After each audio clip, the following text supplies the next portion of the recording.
And new at 10 o'clock, Spartanburg City Council agreed to move forward with the development plan for the new baseball stadium project. And they're calling this the largest economic development in the city's history. Fox Carolina's Kennedy Harris shows us why this project is much more than a field.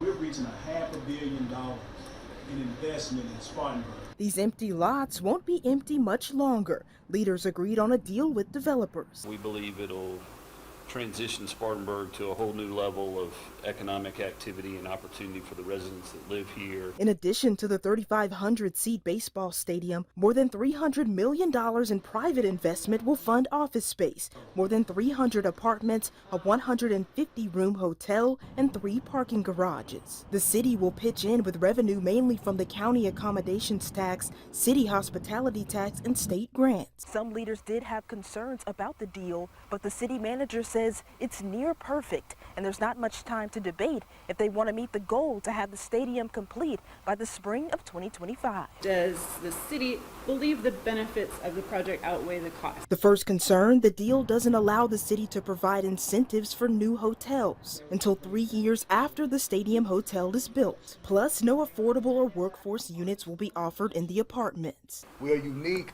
not because of all this billions of dollars in economic mobility. We are unique because of our intentionality towards not forgetting marginalized communities. The city manager says higher priced units will relieve pressure on the housing market. We have to consider in the larger scheme of everything that we're working on. Kennedy Harris, Fox Carolina News.